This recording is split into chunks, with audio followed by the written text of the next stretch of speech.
Bonjour à toutes et à tous et bienvenue dans ce nouvel épisode de Cuir, Fauteuil et Blabla. Je suis en compagnie avec Mathéo, comment vas-tu ? Écoute, ça va super, et toi comment ça va ? Eh ben écoute, ça va très très bien. Je te propose que tu présentes le sujet du jour. Alors, aujourd'hui, le sujet, il va être très très global, c'est un truc qu'on rencontre tous et auquel on fait tous face, et ce sujet, c'est le sujet de l'échec. Oh, très intéressant. Et je pense que ça va toucher beaucoup de monde. Et je pense que ça va toucher même tout le monde qui nous regarde. Donc pour commencer, juste j'aimerais te poser une question pour remettre un petit peu à niveau tout le monde, et surtout toi, Ouais. pour toi, c'est quoi la définition d'un échec ? En vrai, moi j'ai une vision un peu spéciale de l'échec. Parce que pour moi, l'échec, c'est un synonyme de l'abandon. Pour moi, tu échoues que si tu abandonnes. Parce qu'au final, une personne qui gagne, c'est juste une personne qui a échoué des centaines de fois et qui s'est relevée une dernière fois. Et c'est cette dernière fois où elle s'est relevée qu'elle a gagné. Qu'est-ce que t'en penses ? Ouais, sur le fond, je suis assez d'accord avec ça. Mais pour moi, l'échec, c'est un truc où il y a beaucoup de teintes. En fait, il peut y avoir énormément de différences d'échecs. Il peut y avoir le petit échec du matin où tu te lèves et tu te cognes ton pied contre ton mur. C'est un petit échec. Comme tu peux avoir ton business qui coule et tu te fais liquider. Donc, pour moi, il y a différentes teintes de l'échec. Mais là où je te rejoins, c'est que pour moi, un vrai échec en tant que tel, c'est une fois qu'on se relève plus. C'est une fois que c'est une fois qu'on vend la position en trading et Ouais. qu'on perd de l'argent. Ouais. Et plein de petits échecs, si ça mène à une grande victoire, pour moi, au final, c'est même plus tant des échecs que ça. Et on va aller directement, à mon avis, dans un des sujets très importants par rapport à ça. C'est que c'est justement juste des apprentissages, en fait. Et des leçons. Ouais, c'est ça, parce que moi, l'exemple que je prends tout le temps quand on parle des échecs, c'est quand t'étais petit, t'avais 3 ans. Bon, je sais pas à quel âge t'as appris à marcher, mais disons que t'avais 3 ans. Pour la première fois, tu t'es mis sur tes deux jambes. Est-ce que, à partir de ce moment-là, t'es plus jamais tombé ? Bah non. Tu t'es mis une fois sur tes deux jambes, hop, t'es retombé peut-être 3 secondes après. T'as échoué, t'as pas réussi à marcher. Mais pourtant, bah, t'as continué, t'as continué, t'as continué, t'as continué. Et c'est justement grâce à ces échecs que t'as appris. Et du coup, bah, c'est pareil dans tous les domaines. Je sais pas, imagine tu fais du tennis. Bah, t'es pas forcément fort directement. Imagine tu fais de la boxe. Bah, d'abord tu prends des coups avant de savoir les esquiver. Et donc, ouais, en fait, dans tous les domaines, c'est pareil. Donc, c'est pour ça que, en fait, je sais pas, je trouve que l'échec, c'est vraiment genre péjoratif, tu vois. Et, euh, et donc, non, pour moi, tu peux pas dire que t'as échoué tant que tu peux te relever. Et par contre, si jamais comment dire, bah ouais, tu abandonnes, comme j'ai dit, bah, pour moi, c'est là que tu échoues. Parce qu'en fait, qu'est-ce qui t'aurait empêché de continuer ? C'est ce que je veux dire ? Ouais, carrément. Et beaucoup de gens aussi arrivent plus vraiment à différencier leurs victoires de leurs échecs. En fait, des fois, il y a plein d'actions qu'ils font tout au long, je sais pas, d'une journée, d'une semaine, d'un mois, etc. Et en fait, ces actions qui sont juste plein de petites victoires, mais qui se sont banalisées, en fait, ils les comptent même plus comme des victoires et comme des échecs. Par exemple, en fait, je prends un exemple qui m'est assez personnel, mais les TikTok. Tu Ouais. postes un TikTok par jour. Et ben en fait, tous les TikTok que t'as fait pendant le mois, je sais pas, allez, on va dire les 29 TikTok que t'as fait qui ont pas percé, tu vas les prendre comme des échecs. Et tu vas considérer comme victoire seulement le TikTok qui a percé.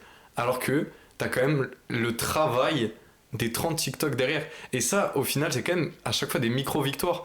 Mais les gens, en fait, banalisent tellement les actions qui sont pas récompensées par la société à chaque fois comme des échecs. Bah, en fait, pour moi, je suis pas vraiment d'accord. Parce que pour moi, une victoire, c'est pas forcément quelque chose que tu fais. Typiquement, je vais reprendre l'exemple des réseaux sociaux. Toi, tu postes sur les réseaux, et même tout le monde poste sur les réseaux sociaux pour avoir une plus grande audience, pour faire croître son audience. Donc, si jamais tu postes une vidéo et qu'elle ne fait pas le nombre de vues que tu aurais espéré, par exemple, je sais pas, on va dire 1000 vues, tu vois, bah, c'est pas que c'est un échec, mais c'est pas non plus une victoire, tu vois. Parce que du coup, elle te fait pas progresser. Et donc pour moi, les victoires, c'est seulement les choses qui te font progresser.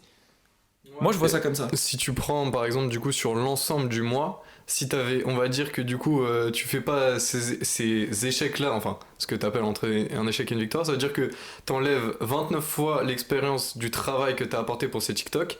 Donc si tu les enlèves à la fin du mois, au final, bah, l'expérience que t'auras gagnée grâce à ces 29 vidéos, au final ça ressemble quand même à une victoire. Et si tu les enlèves, même si au cas par cas elles y ressemblent pas, bah tu t'enlèves quand même une grande partie de tout ce que ça a pu t'apporter. Et au final, si tu mesures que tes victoires et ta progression par ce qui marche, Mm. bah tu t'en sors jamais quoi. Ouais. Si tu prends que ce qui marche comme indicateur de progression, bah, au final t'es dans une dépression constante parce que si tout marchait, ce serait trop facile. Ouais, c'est ça. En fait, c'est pour ça que c'est important de définir différents points de vue.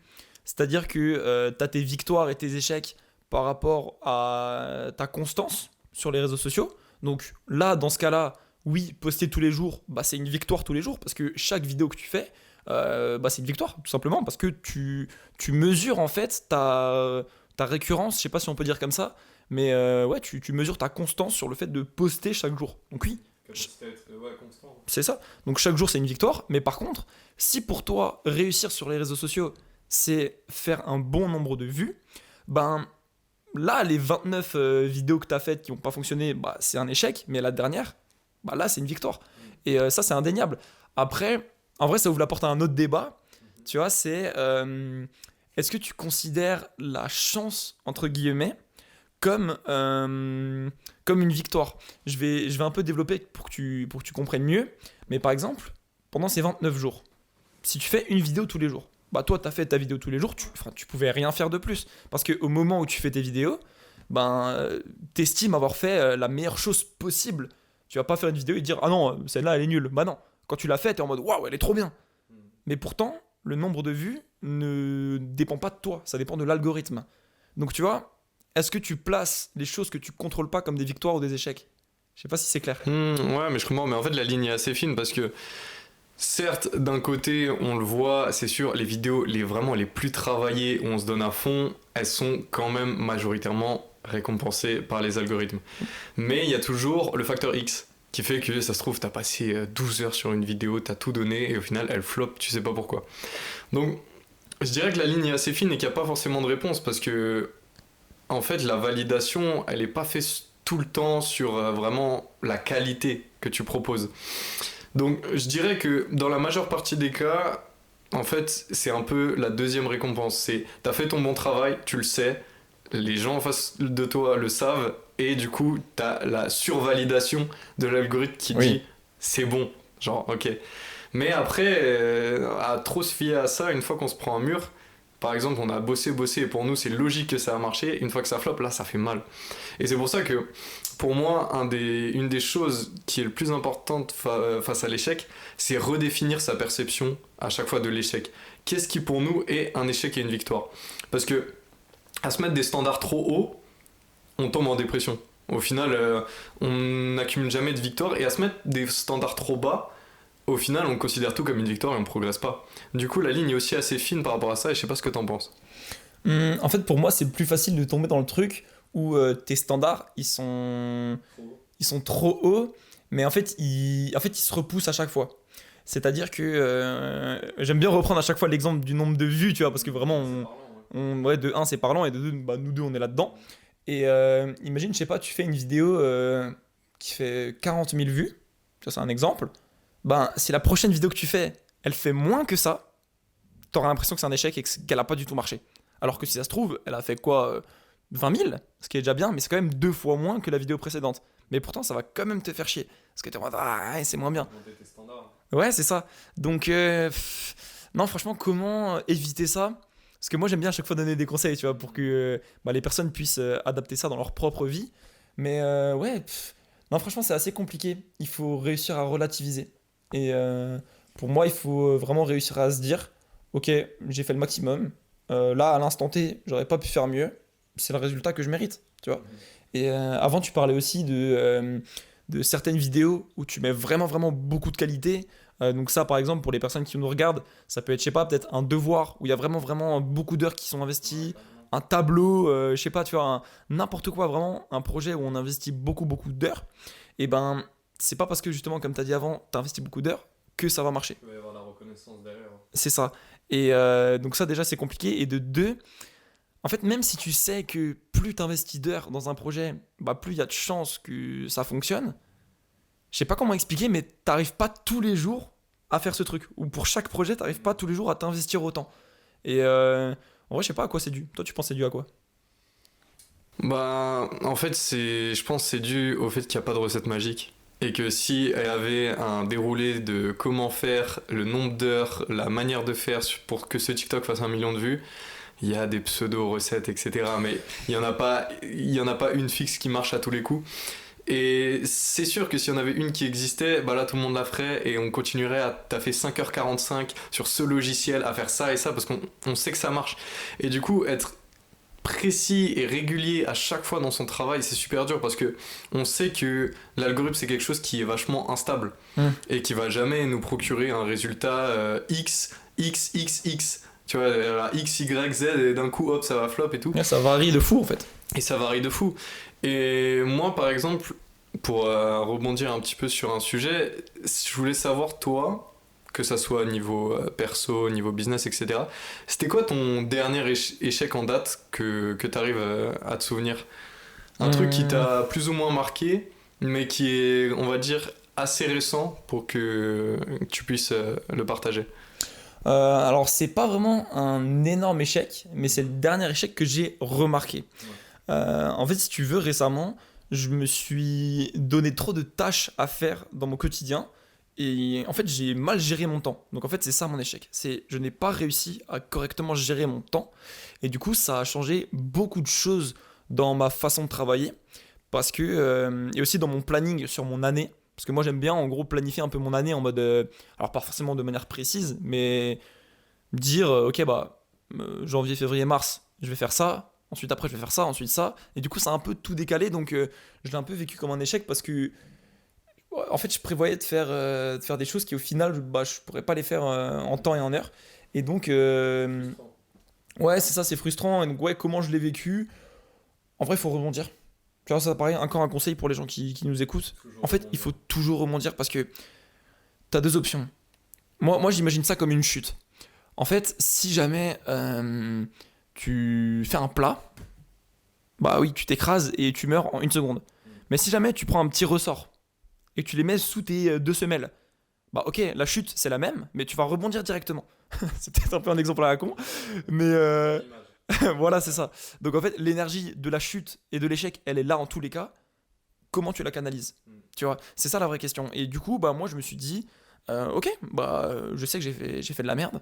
Go replanifier tout de A à Z, je perds pas de temps. Tu vois, je m'apitoie pas sur mon sort, je suis en mode go, tu vois, hop, tac, machin, je fais ça, ça, ça, et au final, maintenant, j'ai un emploi du temps qui est beaucoup moins chargé. Donc en soi, ça me déçoit par rapport à moi-même parce que bah, j'avais prévu de faire des choses plus tôt, etc. Enfin bref. Mais il est réaliste et surtout, bah, je suis en train de le faire. Donc c'est ça qui est génial. Et ouais, toi, du coup, comment tu rebondis face aux échecs? Bah justement, en fait, le truc de l'énergie, je trouve que c'est super bien imagé parce que pour moi, il y a un peu trois manières de faire face à un échec.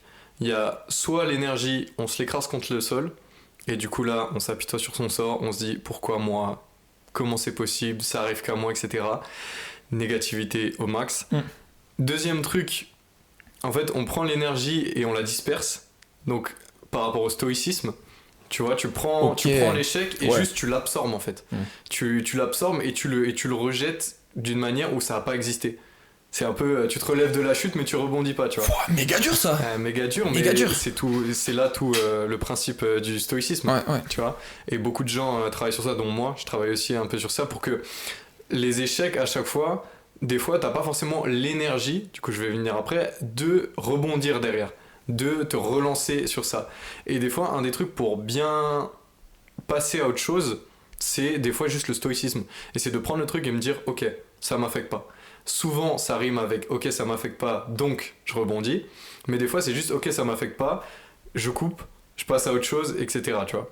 Et tu rebondis pas sur la chose. Et le troisième effet, c'est justement de prendre cette chute et de reprendre l'énergie en mode bon, ok, c'est pas grave, mais je reprends cette énergie pour me la rebalancer vers le haut et pour me dire, allez, c'est reparti, tu vois. J'ai subi un échec, ça s'est pas passé comme je voulais, donc je vais reprendre cette énergie de cet échec. Tu vois, souvent un peu le truc de la rupture amoureuse qui donne plus d'énergie à la salle, tu vois.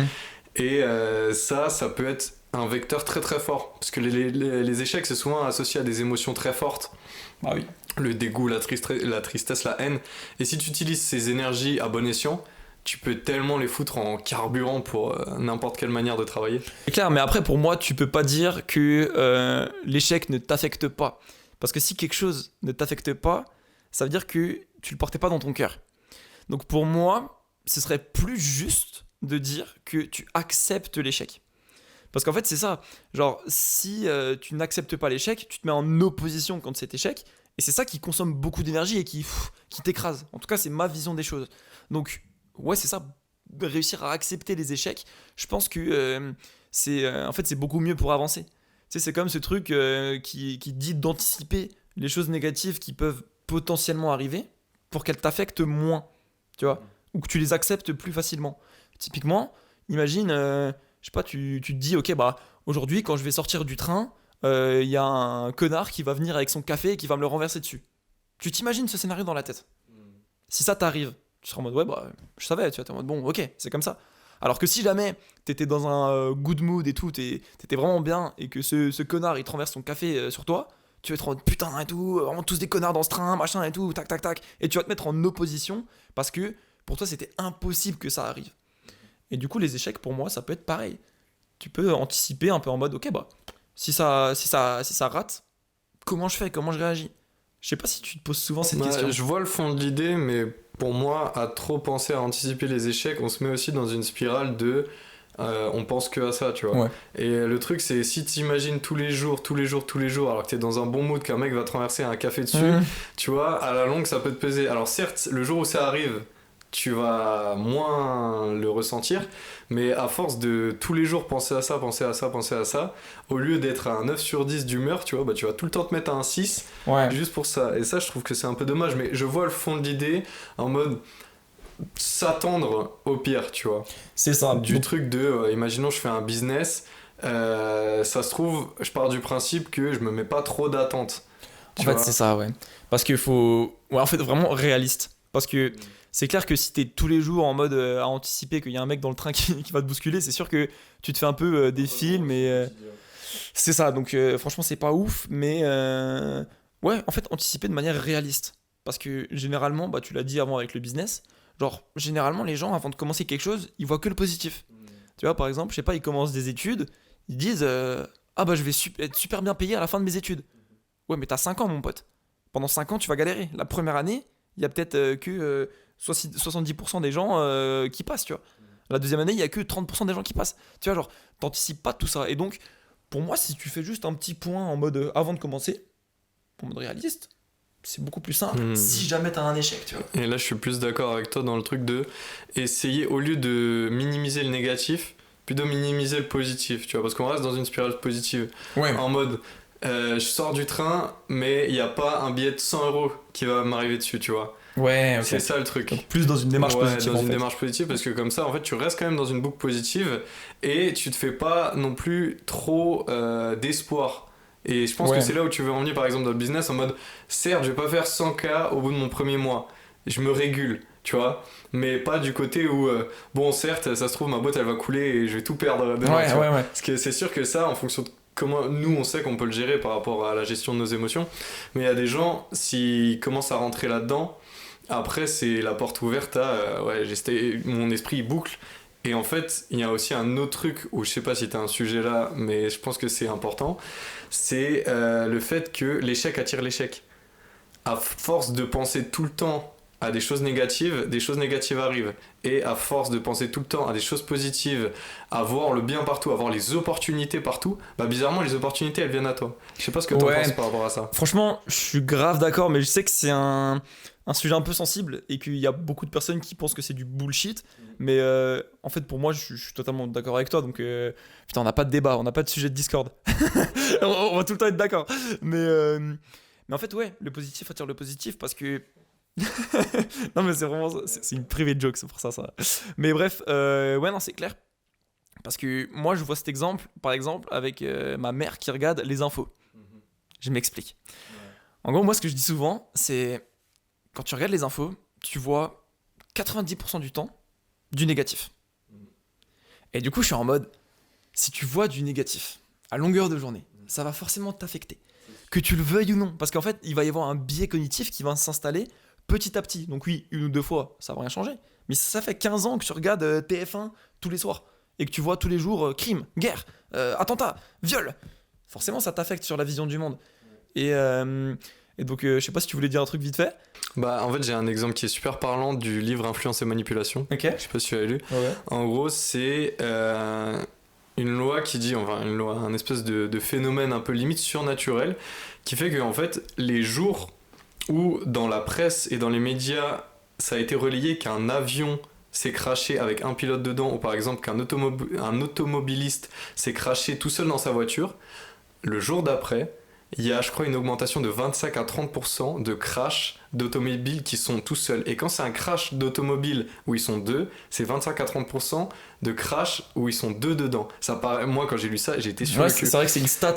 Et après, j'ai regardé les études, bon, les pourcentages, je sais pas exact, mais en gros, il y a une augmentation significative des morts par cette action-là, avec ce nombre de personnes inclus dans l'accident, qui est en hausse le jour où ça a été relayé après dans les médias. Et ça, c'est fou. Ça, en fait, ça explique vraiment le truc de... Quand tu vois des choses et quand tu te remplis la tête de... Vas-y. Quand tu te remplis la tête de ces choses-là, en fait, tu les vois partout. C'est un peu comme si je te dis, là maintenant, hop, regarde ce qu'il y a de vert dans la pièce, tu vois. Tu vas compter un nombre de trucs de verre dans la pièce. Ouais. Alors que là, si je te dis regarde la pièce et que je te dis vas-y regarde la pièce, combien il y a de trucs bleus? Ouais, non, tu vois, c'est ça.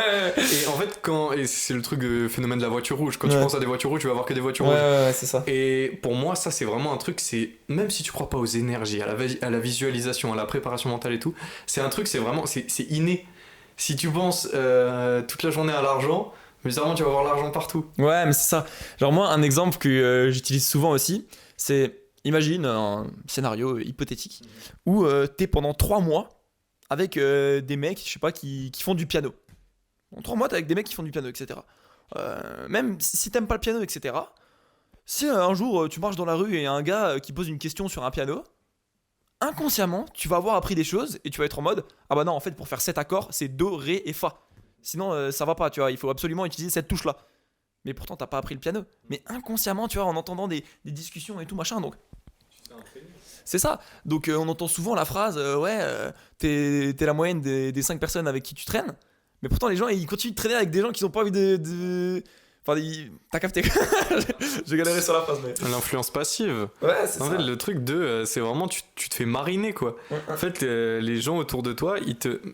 Inconsciemment, juste en discutant de sujets, en allant à certains endroits, en fréquentant certaines personnes, mais en fait, ton corps, c'est une éponge.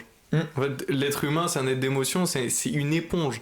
En fait, tout ce qui va l'affecter, et c'est comme ça d'ailleurs qu'on s'est construit, qu'on a appris à comment fonctionnait le monde, c'est des gens qui nous ont dit des trucs, des gens qui nous ont montré des trucs, et du coup, nous, on absorbe tout.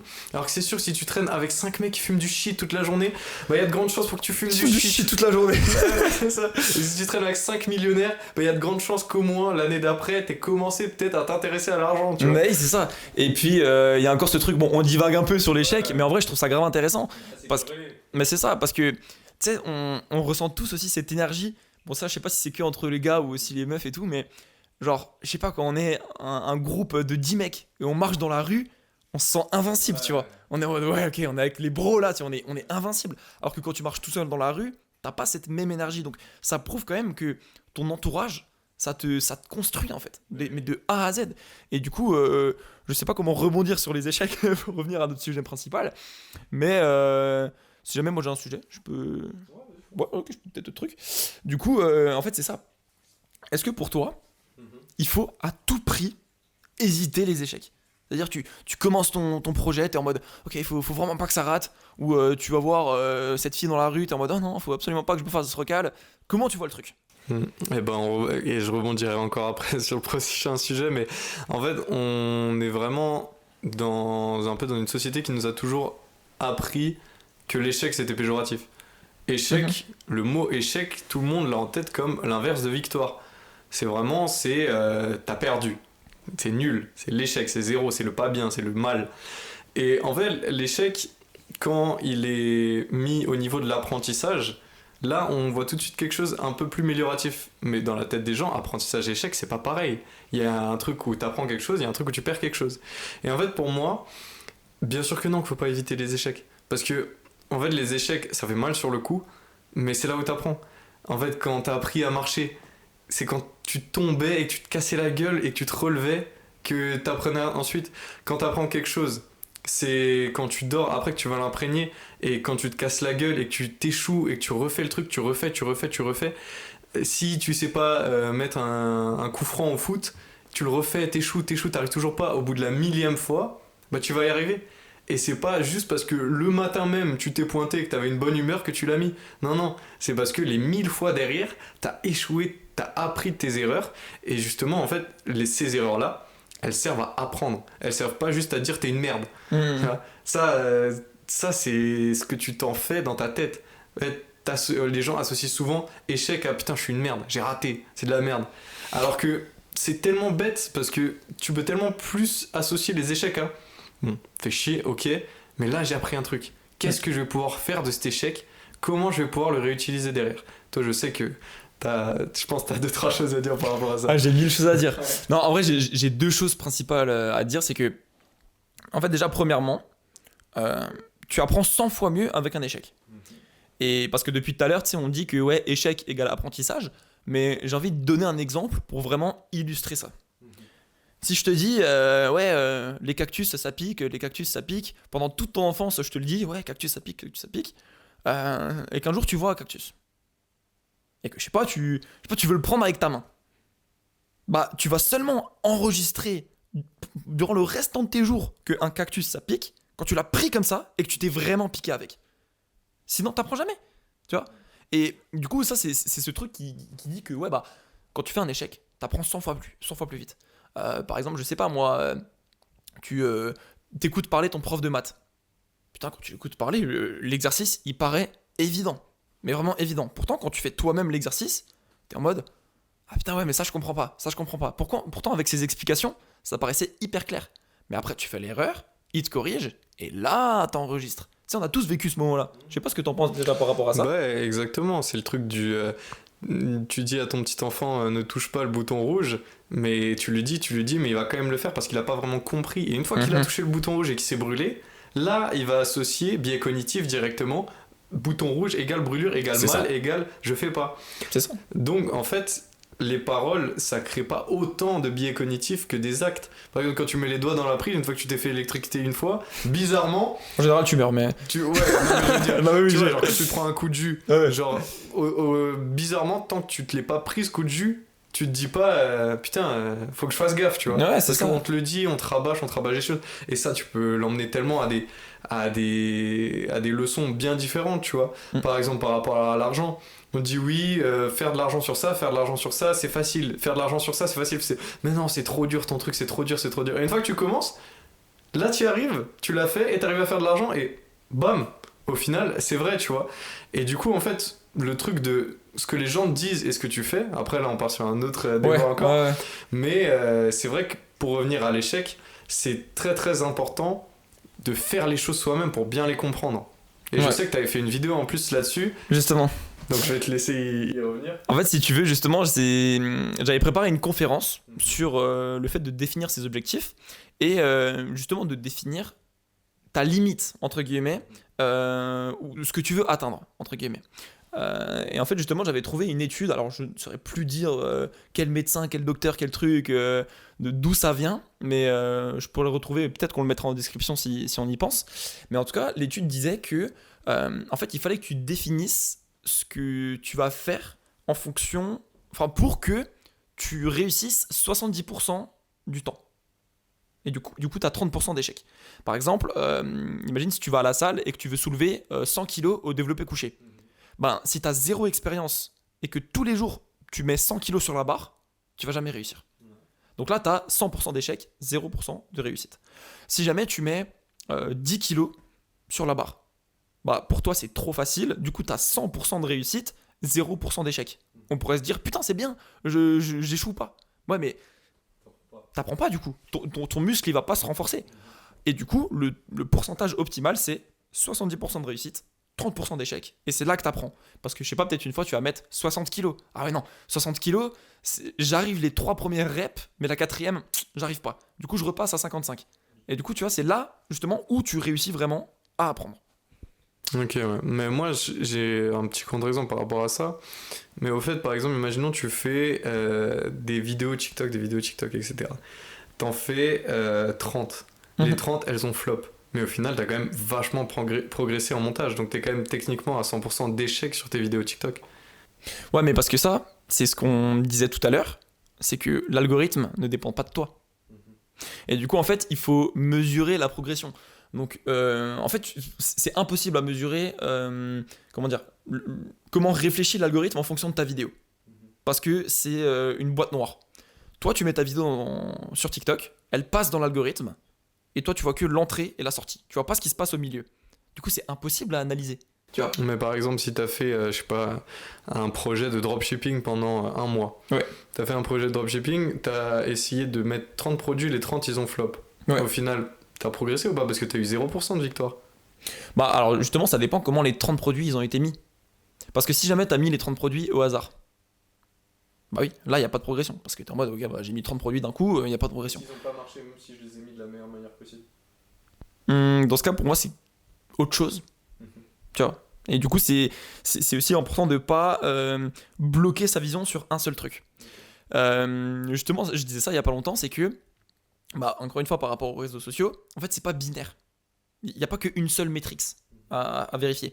Parce que les réseaux sociaux, il suffit pas de poster sur les réseaux pour que ça fonctionne. Parce que si je mets une vidéo noire, si je mets une vidéo sans son avec un fond noir pendant 30 jours, je mets 30 vidéos. Ok, j'ai réussi 100% du temps à mettre une vidéo. Déjà, on retombe dans ce truc. Mais faut avoir quand même l'envie de progresser pour que en fait, c'est ça. y ait un bon ratio. En fait, c'est ça. Il faut réussir à analyser ce qui n'allait pas. Et en fait, c'est justement ça qui est intéressant. C'est qu'il faut réussir à trouver qu'est-ce que tu as fait de mauvais. Genre, où tu as échoué. Par exemple, je sais pas, imagine, tu as mis 30 vidéos. Ok, tu as l'impression que tu n'as pas échoué. Mais si ça se trouve, dans les 30 vidéos que tu as mis, bah, il y a 7 vidéos où, en fait, le script, il était à chier, quoi. Et du coup, c'est là ton échec. C'est là où tu as échoué, en fait. Et du coup, tu t'analyses. Donc, c'est super important justement d'avoir ce truc d'analyse. Peut-être que je me répète, mais Non, mais ouais. Mais par exemple, toi, à ton échelle maintenant, dans tes projets, etc., comment tu analyses et du coup réagis face à tes échecs, si tu as des exemples, etc., que tu peux citer, mais comment tu prends maintenant, imaginons demain, il y a un truc avec ce que tu fais qui marche pas, comment tu vas traiter cet échec, comment tu vas y réagir, et comment tu vas en tirer le plus possible, si tu as des exemples qui te viennent. ouais. Bah, alors déjà, en fait, c'est super important d'analyser soi-même. Ça, je l'ai déjà dit. Mais en complément à ça, il faut demander à d'autres personnes. Parce que quand tu fais tes projets, t'as la tête dans le guidon. T'as la tête dans le guidon. Et du coup, tu vois pas tes échecs, en fait. Et du coup, c'est peut-être ça le problème. Tu peux te dire, putain, mais attends, j'ai fait 30 vidéos, elles étaient superbes. Pourquoi j'ai échoué? Mais ton pote, il va voir ta vidéo. Qu'est-ce que t'as fait? Mais mec, t'es sérieux? Les 29 vidéos, elles sont éclatées. La seule qui est bien, ah bah c'est celle qui a marché. Attends, mais quoi? Moi, je pensais que mes 30 vidéos, elles étaient bien. Mais pourquoi elles sont nulles? Et t'échanges. Et on revient sur l'entourage, parce qu'il y a beaucoup de personnes qui vont dire... en fait, qui vont être faux cul. Qui vont dire ah non, mais c'est trop bien, c'est trop bien. Mais elles vont penser l'inverse. Ça, c'est chiant, ça, je commence de plus en plus à réaliser. Je préfère me prendre une claque dans la gueule par un pote. Alors, Ouais. certes, c'est dur de la personne en face de toi, tu viens la voir, tu lui montres un truc, et toi, tu dois lui dire je t'avoue, sur ça, c'est pas bien, sur ça, c'est pas bien. Et il y a beaucoup de gens qui sont pas prêts à faire ce pas de je suis prêt à recevoir la critique. Alors, certes, des fois, c'est parce que la personne en face, elle met pas l'effort, mais elle est juste là pour déglinguer. Donc là, faut peut-être penser à changer son entourage. Mais sinon, en fait, faut réussir à accepter la critique constructive. Qui vient souvent, bon ça on pourra en parler une autre fois, mais des personnes qui sont meilleures que toi, parce que les critiques souvent négatives des personnes qui sont moins bonnes que toi, faut vite les mettre de côté. Mais les critiques constructives des gens qui sont moins bons ou meilleurs, souvent meilleurs que toi, c'est des mines d'or en fait. C'est une des meilleures manières de t'améliorer. Clairement. En fait, on parle encore peut-être par exemple des mentors. Si t'as un mentor qui a déjà réussi dans un de tes trucs, dans un de tes business, dans un de tes lobbies où tu pratiques, tu vois. Tu lui montres, il te dit ça va pas, ça va pas, ça va pas. Si tu fais l'effort de prendre sur toi et de remettre ton ego de côté et que tu dis ok, prochaine fois je change ce qu'il m'a dit sur ça, ça marche. Bizarrement. Bizarrement. Ouais, en fait, c'est ça. Faut que les gens, ils arrêtent d'être arrogants. Exactement. Genre, mais c'est ça. Parce que t'es là, tu vois, imagine, je sais pas, je reprends le truc du piano. Hein, t'es là, tu sais pas faire du piano, tu vas voir un prof de piano. Ouais. Le mec, il est comme censé être bon avec le piano, tu vois. Tu vas le voir, tu dis ouais, moi je fais comme ça pour jouer ce morceau. Il dit ah non, il faut que tu places tes mains comme ça, comme ça. Ouais, non, mais moi je préfère faire comme ça. Mais, mais tu es qui? Écoute le prof. Tu vois, genre, je sais pas, c'est. Alors, pour me contredire tout seul, des fois il y a des moments où c'est quand même mieux d'écouter les personnes qui ne sont pas qualifiées. Je m'explique. Je vais prendre l'exemple d'un prof de maths et de 2 élèves. Imaginons que le prof fait une leçon sur la géométrie. Bon. Ton pote à côté de toi, il a compris parfaitement. Il vient d'apprendre la leçon, en même temps que toi, mais lui, il l'a compris, toi, tu l'as pas comprise.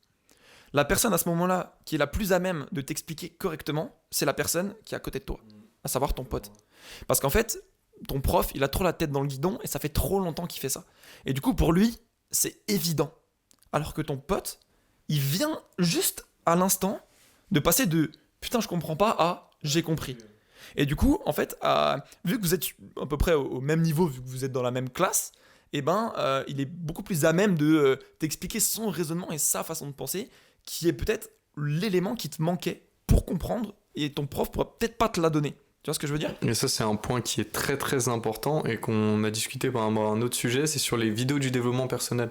Ou les vidéos, par exemple, sur le business ou des vidéos que vous regardez pour progresser sur un domaine.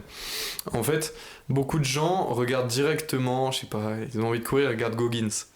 Ok, c'est bien, mais tu sais pas courir 5 km, tu veux les conseils d'un mec qui court 330. Donc certes, bien sûr qu'il va y avoir du bon, c'est logique. Mais le truc, c'est que il faut réussir à avoir un panier de vidéos d'apprentissage, etc., que ce soit des livres, des vidéos ou même des gens à qui on parle. Ouais. D'une partie de mecs qui sont très bons dans leur domaine, qui savent de quoi ils parlent et qui sont vraiment calés et qui ont déjà réussi. Et d'une partie de mecs qui sont dans le truc, qui sont à peu près au même niveau que toi, mais peut-être juste un peu meilleurs, et qui, eux, ont compris le truc. Tu vois, je sais pas, par exemple, nous deux, on va aller à la salle. Ouais. Toi, t'as passé les 100 kg bench, je les ai pas encore passés. Si je veux demander un conseiller pour passer les 100 kg bench, alors certes, Muscleman qui fait 250 au bench, Ouais. il va me donner des conseils. Mais bizarrement, il va me donner des trucs de powerlifting et tout que je comprends pas du tout. Alors que toi, tu vas peut-être me dire, ouais, mais moi, j'ai réussi à faire ça, ça et ça comme ça, parce qu'on n'a pas tant de différence que ça.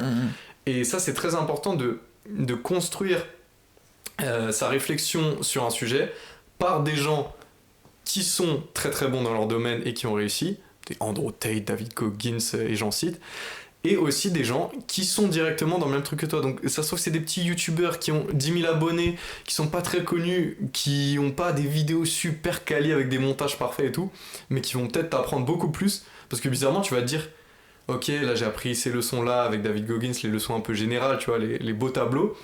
Et d'un coup, tu vas regarder la vidéo d'un mec, tu vas dire putain, mais je rencontre exactement ce problème. Ouais. C'est exactement ce que je rencontre. Et en plus, ce mec, là, il a la solution. Tu vois. Donc c'est sûr que là, il faut un peu plus chercher parce que c'est pas écrit noir sur blanc, parce que ça vend un peu moins bien, tu vois. Souvent, l'image est un peu moins bonne. Mais c'est très très important de le faire. En fait, pour moi, un truc aussi que je dis tout le temps, il faut croiser les sources. Exactement. Il faut croiser les sources. Parce que si jamais tu as qu'une seule référence, eh ben, c'est biaisé. C'est totalement biaisé. Donc, tu prends une personne très forte, tu prends une personne au même niveau que toi, et tu prends une personne moins bonne que toi. Tu croises toutes les sources, hop, et après, tac, tac.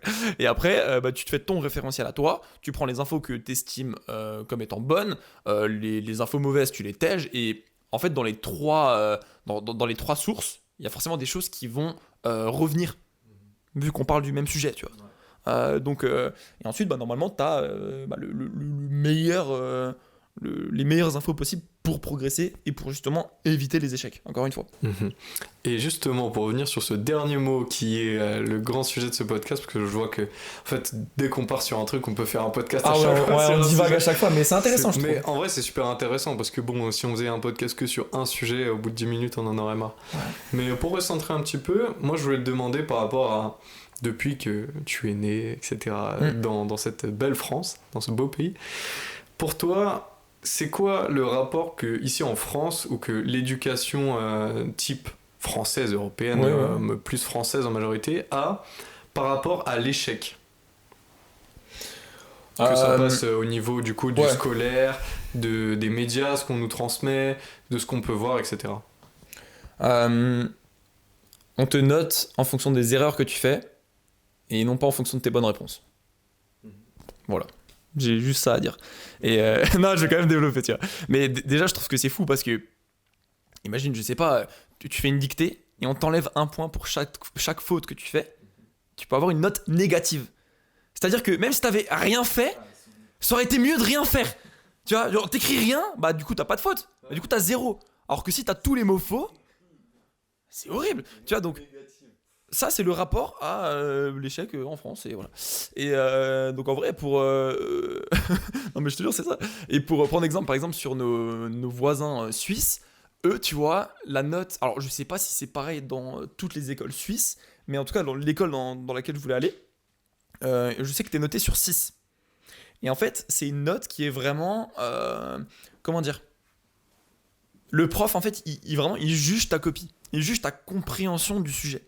C'est-à-dire que, imagine, je sais pas, il y a 20 éléments de réponse. Ça se trouve, toi, t'as eu 18 bonnes réponses et moi 19. On peut avoir la même note. Okay. Parce que on est à peu près pareil, tu vois. Ah oui, 19-20, c'est pareil, tu vois. Et du coup, je trouve que ça ouvre beaucoup plus de... Enfin, comment dire ça? T'as moins peur de l'échec. Parce que du coup, t'as peur de faire des fautes à cause de ce système. Putain, merde, j'ai oublié un S dans ma dictée. Le QCM, si t'as pas la croix pile sur le bon truc, alors que l'autre choix était à peu près bon dans ta logique. Non. Ouais, c'est ça. Et donc, en fait, pour moi, voilà, en France, c'est ça le problème, c'est que l'échec, c'est trop négatif, quoi. Donc, du coup, forcément, quand moi j'étais petit, comme tout le monde, t'as peur de faire des échecs. Parce que t'es en mode putain non, il me faut la bonne note, il me faut le truc, il faut pas que j'échoue. Mais au final, grâce... Et ça en vrai, je pense que c'est pas impossible. Que ce soit grâce aux jeux vidéo. Honnêtement. Ouais, je vois ce que tu veux dire, mais continue. Parce que, en fait, dans certains jeux vidéo, t'es obligé de mourir pour réapparaître, pour comprendre quelque chose dans le niveau. Ah putain, ok, je suis mort à ce moment-là parce que ce monstre il allait venir. Ok, j'anticipe pour la prochaine fois. Tac, je refais. Et ensuite, j'ai réussi parce que j'ai échoué 15 fois. Ok, quand tu marches... Tu sais que t'as une seconde chance. C'est ça. Et cet exemple, j'ai déjà donné dans ce podcast, mais je vais le redire. Quand t'apprends à marcher quand t'as 3 ans, t'échoues. Oh bah putain, maintenant j'arrive à marcher. Ouais. Et donc, toi, je sais pas ce que t'en penses, mais je pense honnêtement que t'as la même vision. Ouais, carrément. Et le truc des jeux vidéo, c'est très pertinent parce que, en fait, ça te donne la possibilité d'avoir plusieurs chances sans culpabiliser. Parce qu'en fait, dans le système dans lequel on évolue, une mauvaise note et c'est bon. C'est le blâme des parents, du professeur, des gens autour de toi, etc. T'es bon, t'es fiché, t'as une mauvaise note. T'en as qui pleurent alors que tu sais, le cliché un peu de l'intello qui pleure dès qu'il a une mauvaise note. Mais t'imagines, j'ai eu 14. Oui, mais il a 18 toute l'année et là il a 14 et il va se faire lyncher par ses parents parce qu'il a eu 14. Tu vois. Ça. Enfin, c'est terrible. Et surtout, après, d'un autre hors scolaire, le truc, c'est que niveau business, entrepreneuriat, etc., par rapport, par exemple, aux États-Unis, en fait, la conception de l'échec, elle est totalement différente. En fait, aux États-Unis, quand t'échoues, tout le monde est là en mode ouais, keep going et tout, continue, c'est bien, genre ça veut juste dire que c'est une expérience, vas-y, retente. Alors que en France, ouais, j'ai fait un business, bon, il a foiré, pah, le nul. Ouais. Tu vois, oh le nul, regarde, il a loupé. Alors qu'aux US et dans plein d'autres pays, c'est en mode vas-y, continue, c'est pas grave. T'as essayé, ça a pas marché, mais regarde ce que t'as réussi à faire, bam, bam, continue. Et c'est pour ça que en France, personne n'a envie d'entreprendre. Et la culture de l'entrepreneuriat, elle est pas du tout là en France. Ouais, non, franchement, totalement. Et ça, je l'ai clairement vécu parce que quand j'avais arrêté les études pour me mettre à fond du coup sur mon premier biz, la seule question qu'on me posait, mais tout le temps, on me posait qu'une seule question. Ouais, mais tu fais quoi si ça marche pas? Putain, c'est vraiment motivant, tu vois. Alors, il y a un petit jeune, tu vois, qui se lance, qui prend son indépendance et tout. Ouais, mais ça va pas marcher. Tu fais quoi si ça marche pas? Hein? T'as pensé à ça, espèce de connard? Tu vois, c'est vraiment comme ça que je le voyais. J'étais en mode, ouais, chill. Tu vois, genre en fait, le truc. Tu vas gratter les aides après, c'est ça? Ouais, mais c'est ça. Tu vas faire chier, tu vas profiter du système. Non, tu vois, je trouve que c'est horrible comme mindset. Et après, bon, en fait, tu peux pas tu peux pas leur en vouloir parce que le système en France, il est très scolaire. Tu vois, comme ça, tu peux pas changer tout un système en un claquement de doigts. c'est ça. Et en vrai, je reviens par rapport aux notes parce qu'en fait, je suis persuadé, ouais, franchement, je suis quasi persuadé que c'est à cause de ce système de notes qu'on en est là aujourd'hui. Bien sûr, Tu regardes justement aux États-Unis. c'est le seul passage obligatoire. Ouais, mais aux États-Unis, ils ont pas de notes, ils ont des grades. Bon, c'est le même mot, mais en gros, ils ont A, A+, B, tu vois. C'est beaucoup plus abstrait, tu vois. Genre en mode, c'est pas une note, en mode, tu peux pas vraiment comparer, tu vois. Genre par exemple, si deux personnes, ils ont B, ok, ils ont B, mais ça veut pas dire qu'ils ont fait exactement les mêmes fautes et ils ont fait exactement le même nombre de fautes. Ouais, Tu vois, pareil, un peu plus light. c'est un peu plus light. Genre en mode, c'est. Alors que putain, t'es en France. Ouais, moi j'ai eu 14. Ah, moi j'ai eu 14,5. Putain, merde, tu m'as mog. Tu vois, genre. Alors qu'en soi, il y a 0,5 de différence. Tu vois, aux États-Unis, c'est B et B. Ouais. C'est fini, quoi. Et puis même au niveau, là on parle de l'échec, mais aussi des rêves. En fait, les rêves sont souvent mis à terre en France, justement à cause de cette peur de l'échec constante. En fait, chaque enfant à 10 ans, tu lui demandes ce qu'il veut faire. Ouais, je vais être astronaute, je vais être pompier, je vais être machin. Et au bout de 10 ans après, ouais, tu veux faire quoi? Je vais peut-être faire un BTS. Ouais, je vais peut-être faire. Je sais pas, je vais faire caissier parce que bon, je crois que c'est une bonne planque et je peux arranger mes horaires. Mais tu rêvais de faire quoi? Il y a deux. Et même là, en ce moment même, au fond de toi, tu rêves quoi? Mais je rêve toujours d'être astronaute. Bah alors pourquoi tu fais pas astronaute? Mais c'est ça, et en Parce fait, que j'ai peur d'échouer. J'ai peur. Alors que l'American Dream, tu sais, c'est vraiment le cliché et tout. Mais c'est parce que c'est dans la culture. bah oui. C'est dans la culture de ouais, je peux être personne et j'ai un rêve et je peux y arriver. Il y a des milliers d'histoires comme ça. Alors certes, ça fait un peu film, ça fait un peu Disney, mais c'est que c'est vraiment dans la culture là-bas. Alors qu'ici en France, c'est ouais, va à l'école, après fais tes études, après fais ton job, après cotise pour ta retraite et après à ta retraite tu seras tranquille. Oui, Ouais. malade, vieux, mais je serai tranquille et c'est sûr que je pourrais aller faire du parachute ascensionnel à 70 ans parce que c'est moi. Non, mais en fait, moi, je trouve que le truc qui est vraiment dramatique, c'est le contraste. Genre, mec, le contraste, il est abusé. C'est pour ça qu'avant, j'ai dit BTS. En soi, c'est pas mauvais de faire un BTS, mais tu compares. Je veux être astronaute, aller dans l'espace, aller sur Mars à. Bon, je veux faire compta. Ok, oui, c'est bien de faire compta, mais t'as vu le contraste? Genre, ça veut dire qu'il y a une magie qui s'est perdue. Moi, je te parle pas de. Je te dis pas qu'est-ce qui est bien, qu'est-ce qui est pas bien. Mais tu vois bien qu'il y a un truc, c'est. Tu vises les étoiles, et là, tu te contentes de ce que tu peux avoir, tu vois. Tu vises la calculette, tu vois. Donc, enfin, en fait, moi, ce que je critique, c'est la perte de cet esprit rêveur. Alors, certes, je sais que là, dans la tête de ceux qui nous écoutent, peut y avoir le truc de oui, mais on n'a pas tous le choix. Certes, il y a des moments où on n'est pas tous nés avec les mêmes armes, etc. Mais il y a quand même un moment dans ta vie où une fois que tu as fait le strict minimum, on va dire, pour survivre et que tu peux te donner la chance de survivre, surtout que je parle pas des gens qui sont vraiment en situation précaire et qui juste luttent pour avoir un toit sur la tête et manger. Je parle pas du tout de ça. Mais je parle des gens, souvent de la classe moyenne, qui ont un toit sur la tête, qui ont accès à internet, qui ont de la nourriture, qui sont heureux, qui ont rien de très dérangeant dans leur vie, qui vont faire le choix de la simplicité, qui vont dire ouais, j'abandonne mes rêves. Pour moi, ça marche pas. Et même, alors moi je suis vachement tranché là-dessus, parce que t'as dit ouais, on n'est pas tous avec les mêmes avantages, etc. Mais déjà, toutes les personnes qui vont nous écouter, c'est des personnes francophones. Qui ont un accès à internet. Qui ont un accès à internet, qui ont sûrement l'eau chaude, qui ont sûrement un matelas. Donc, ok, peut-être que t'habites, je sais pas, dans un quartier un peu défavorisé. Mais tu habites en France. Il y a des gens, ils galèrent. C'est-à-dire qu'il y a des gens, ils sont là, ils sont dans des bidonvilles. Toi, t'es en France, ok, peut-être que t'as pas le chauffage à 25 degrés. T'as le chauffage à 18 degrés. Ok, t'as le chauffage. Tu vois, déjà, réfléchis comme ça. Et en vrai, du coup, je trouve ça dingue de se plaindre, sachant qu'on a déjà énormément de chance. Les gens, en fait, s'appuient trop sur. C'est dans le stigma français de s'appuyer Voilà. sur son sort. Et donc, oui, peut-être que dans ta chance, t'as eu de la malchance, c'est-à-dire que, ok, t'es né en France, t'as de l'eau chaude, mais t'as l'eau la moins chaude. Ok, peut-être. Mais relativise par rapport au monde. Relativise par rapport au monde. Des histoires comme ça existe, de gens qui sont partis de rien et qui ont fini à tout. Et c'est ça. Et puis, même, qu'est-ce que tu veux y faire? Ouais, j'ai pas eu de chance, j'ai pas beaucoup d'argent, j'ai que 500 € sur mon compte. Ok, bah abandonne.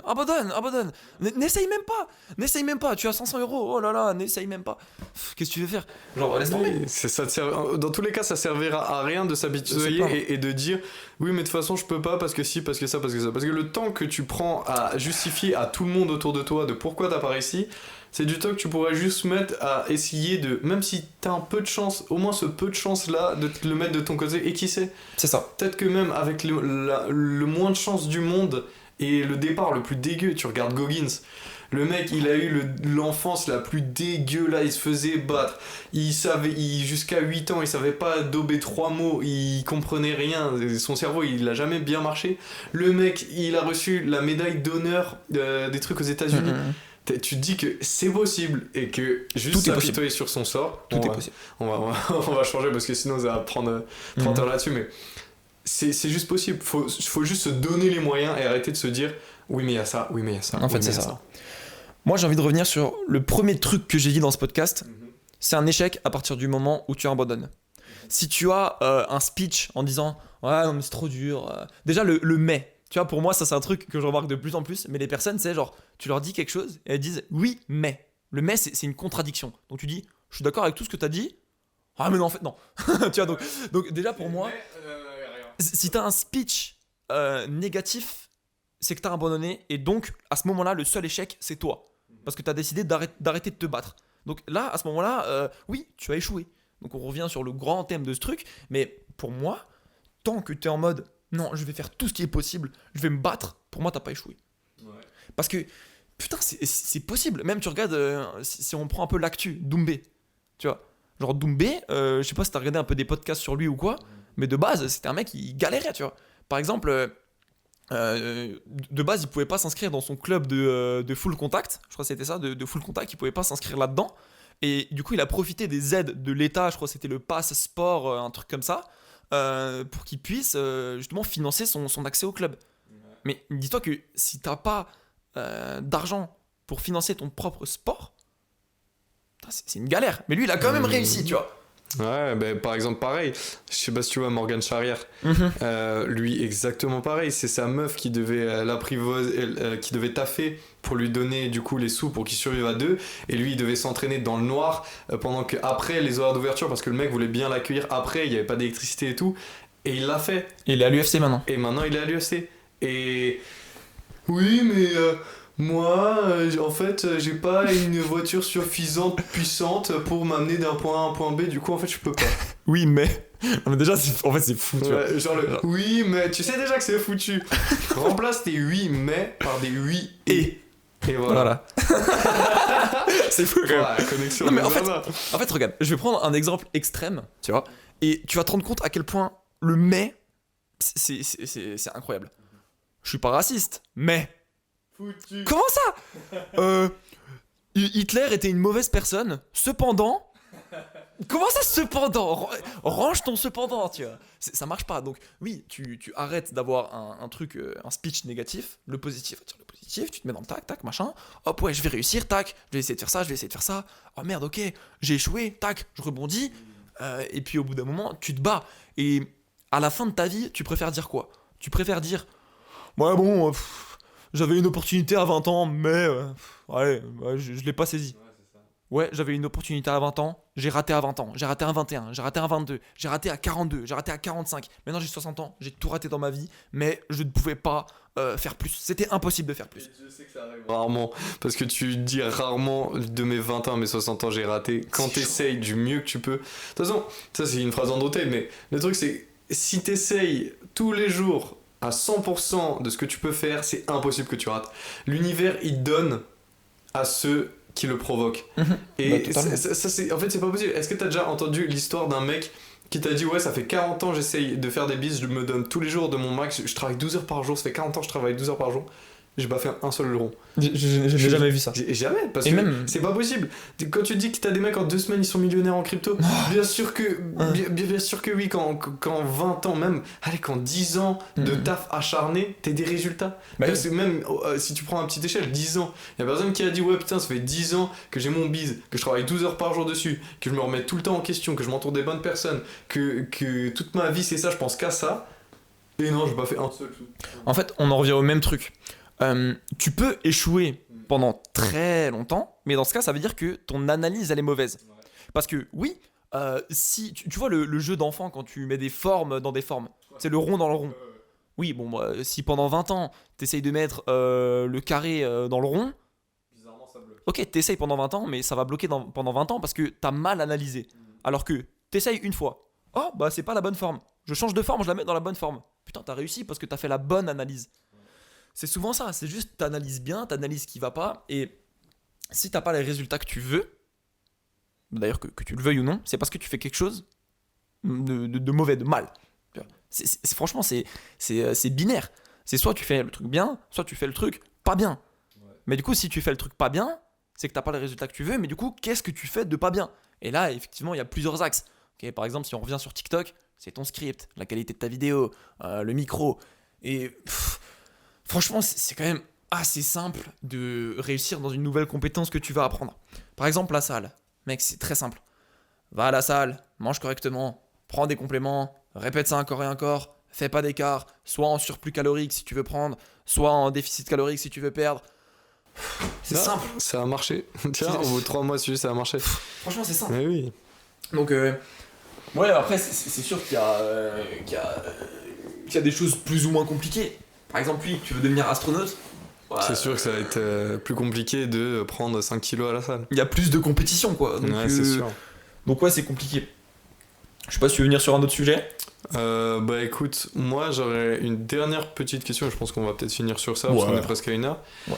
Est-ce que tu souhaiterais partager peut-être, pour avoir vraiment un truc très imagé, et qu'on comprenne un peu comment une personne du coup qui a déjà avancé, qui a traversé des échecs, peut rebondir, ton plus gros échec, que ça soit niveau perso, business, etc., ou celui que tu veux raconter, et comment t'as pu justement le surmonter, et maintenant peut-être comment t'arrives à te dire ouais, j'ai eu cet échec là, qu'est-ce que ça m'a apporté, comment j'ai réagi, et qu'est-ce que dans ma vie de tous les jours maintenant ça m'évite peut-être de faire, ou enfin de l'espèce d'analyse que Ouais. tu peux avoir sur ça.